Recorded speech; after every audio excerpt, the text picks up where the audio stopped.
Bapak, Ibu, dan saudara yang terkasih dalam Kristus, Shalom. Kehadiran Elia, seorang nabi yang berada ketika kerajaan Israel di saat itu sudah pecah menjadi dua.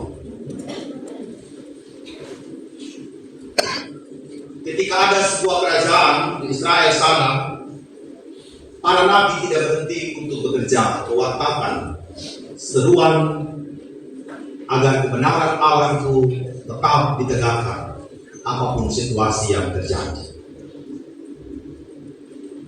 Elia baru saja mengingatkan Raja Ahab dengan istrinya yang sangat terkenal itu Isabel, di mana mereka adalah pemuja-pemuja Baal yang tidak menghormati Tuhan, yang mengikuti jalan sendiri, tidak seperti apa yang dilakukan oleh Raja Daud, bahkan Salomo. Meskipun Salomo pada akhirnya juga harus jatuh, sehingga terjadi perebutan kekuasaan antara Rehabeam dan Yerobeam. Kerajaan itu pecah menjadi dua, yaitu kerajaan Israel Utara dan Yehuda. Tetapi apa yang dilakukan oleh para raja-raja setelah Salomo adalah mereka menyembah para Baal. Kebenaran tidak ada di dalam mulut dan bibir mereka. Mereka memerintah seenaknya kepada umat Israel, dan mereka tidak membawa bangsa itu untuk lebih mengenal Allah lebih dalam. Hadirlah Elia datang untuk memperingatkan Ahab, seorang raja yang besar. Dari Tuhan yang hidup, Allah Israel yang melayani, sesungguhnya tidak akan ada embun atau hujan pada tahun-tahun ini kecuali kalau katakan. Apa yang dikatakan oleh Elia ini bukanlah sesuatu yang mudah, karena Elia sedang berhadapan juga dengan ratusan nabi Baal yang dibentuk oleh Ahab. Jadi Ahab dan Isabel ini juga punya para pengikut.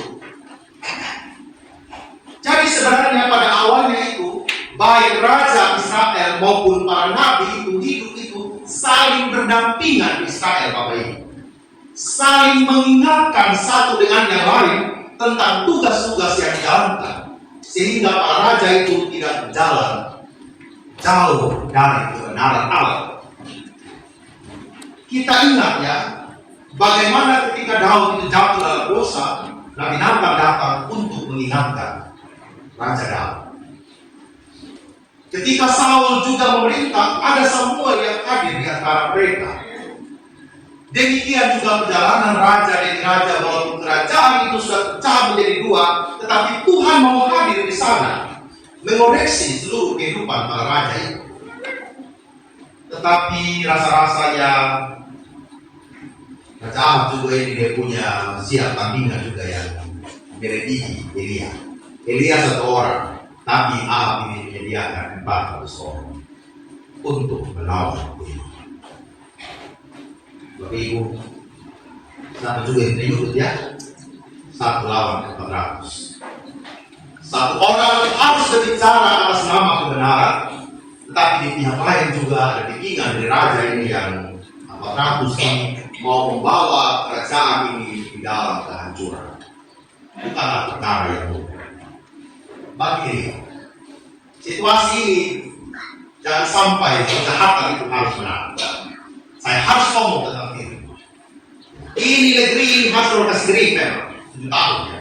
Kering memang. Tidak ada embun yang turun. Mereka sedang berhadapan dengan kekuasaan yang jauh lebih besar, yaitu kekuasaan itu. Kalau ngomong tentang kebenaran, berhadapan dengan sebuah raksasa besar pemama, rasa-rasa yang tidak ada yang kuat. Kemudian datanglah firman Tuhan kepadanya, pergilah dari sini. Tuhan memahami keadaan dan Elia. Kelelahan fisik, kelelahan mental, Berhadapan dengan para mahal bukan saja tentang omong saja, mengandalkan tubuh fisik saja, tapi juga bisa menyerang yang namanya spirit kita, mental kita, yang kadang-kala kalau tidak kuat bisa membuat kita tarik ambruk. Kesulitan, insomnia, orang bilang, susah tidur, perubahan nafsu makan, penurunan kinerja. Kadang-kadang kita sampai pada tahap ini percuma saya mau berkenaan. Karena apa? Semua orang kosong. Tetapi disinilah kita mau berdiri sebagai dia. 400 Baal itu yang diciptakan oleh Ahab, silakan sudah mau berkelihatan, silakan. Tapi firman Tuhan juga akan tetap berdiri. Ini ya sendiri. Pergi dari sini bukan untuk lari dan meninggalkan persoalan pemahaman. Allah ingin berbicara kepada Elia dengan lebih khusus. Allah tidak mau membuat Elia hancur, berbodoh orang bilang, memang bodoh. Depan Raja Ahab dan Isabel dan depan para Baal. Engkau harus menyendiri, berjalanlah ke timur, dan bersembunyilah di tepi sungai Kerit, di sebelah timur sungai Yordan. Tempatnya jelas. Tuhan tidak suruh Elia pergi saja sesuka hatimu, di mana tempat yang lebih aman menurutmu. Tetapi Tuhan katakan, pergilah ke tempat yang lebih aman menurutmu. Bukan ke sungai Efrat dan Tigris, sungai yang besar.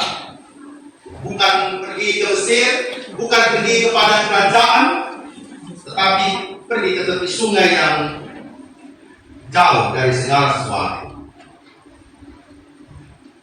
Engkau dapat minum dari sungai itu, dan burung gagak telah diperintahkan untuk memberi makan engkau di sana. Dia jalan ke Baal, pergi, meskipun dia tidak tahu siapa yang kasih dia makan di sana dan siapa yang kasih dia minum di sana. Sampai di sana ada air sungai yang minum sudah karena Tuhan itu. Dan yang lebih amazing luar biasa adalah burung gagak. Tidak tahu apa burung gagak? Siapa yang pernah makan burung gagak di ruangan ini? Kenapa tidak suka dia makan burung gagak? Kenapa? Karena dia suka makan gagak. Tetapi dari mulut burung gagak itu ada roti dan daging. Sesuatu yang umum tidak akan dilakukan, tetapi Tuhan bilang kalau saya mau apa?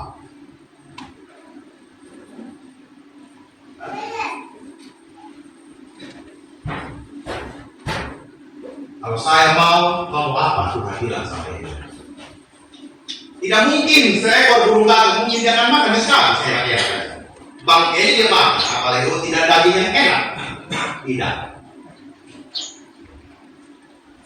Tetapi burung gagak dipakai oleh Tuhan untuk menghantarkan itu kepada Elia dengan sangat sempurna.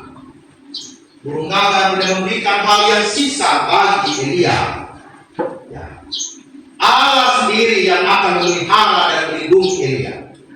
Allah menggunakan burung gagak sebagai alat untuk membawakan makanan dan minuman kepada Elia setiap pagi dan sore. Burung gagak yang dianggap sebagai burung yang tidak layak untuk dimakan, namun dalam kisah ini Allah menggunakan burung gagak itu untuk memelihara makanan. Hal ini menunjukkan bahwa Allah dapat menggunakan siapa saja untuk memenuhi kebutuhan kita dengan cara yang tidak terduga.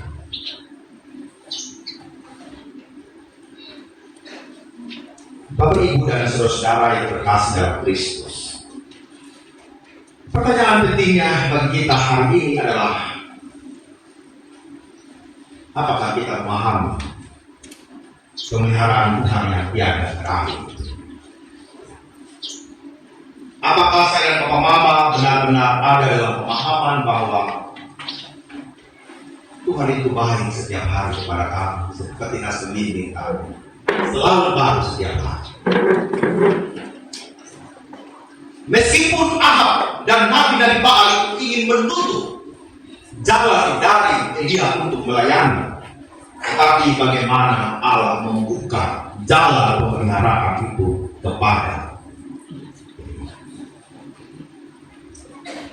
ini banyak orang di sekitar kita yang ingin menutup jalan karir kita, yang menutup rezeki kita, betul kita Wah, ada orang ini teman ini merancang sama saya supaya bisnis saya hancur, karir saya hancur, nama saya bau, kita bilang kalau istilah orang Barat, nama bau, orang kahwa. Silakan manusia yang merancang. Tapi Tuhan katakan pergi dari sini. Artinya apa? Jangan terpaku pada satu pandangan saja. Coba boleh lihat pandangan yang lain. Kalau setiap hari kau lihat hutan, kau lihat itu kerajaan, nah sekarang kau lihat itu sungai, Tuhan bilang. Ya toh? Kalau setiap hari kau lihat itu tembok kerajaan yang sudah hancur itu karena gangguan manusia, saya akan sediakan kau surga. Ya ini kan di hidup ini banyak yang kesemakan sama dia. Umat Israel kesemakan sama dia, jangan disapa kesemakan sama dia. Banyak sekali. Tapi kali ini Tuhan katakan, kau pergi menikmati yang beda penyertaan kau. Kau akan melihat burung gagak yang selama ini hanya makan bangkai, tetapi dia yang akan menghantarkan kau makanan terbaik. Kita memandang sesuatu yang lain, bahwa sebenarnya Tuhan tidak akan pernah meninggalkan kita. Oleh karena itu, firman Tuhan ini memiliki pesan yang pertama. Allah mengutus Elia dengan keberanian dan Allah. Sekali lagi, Allah mengutus Elia dengan keberanian yang berasal dari Allah. Keberanian yang sejati tidak datang dari situasi yang aman, tetapi dari keyakinan bahwa kita berjalan bersama dengan Tuhan. Ketika Tuhan memanggil kita untuk berbicara benar, melayani yang benar, mengambil langkah iman yang benar, Dia jaga dengan memberi kekuatan untuk melakukan. Ketika Tuhan mengaruniakan anak kepada papa mama Allah akan memberikan keberanian untuk mendidik mereka di dalam kebenaran. Jangan lari dari hidup papa mama. Meskipun dunia ingin menawarkan kejahatan dan jalan-jalan kejatuhan bagi hidup kita, kita harus berani melangkah. Yang kedua, Allah selalu memimpin kita ke tempat yang tidak pernah kita duga. Mau bilang, jangan atur-atur jalan Tuhan. Sepakat apa-apa ya? Jangan atur. Kita suka atur ya. Tuhan sebaiknya begini gitu ya. Sebaiknya begini gitu ya.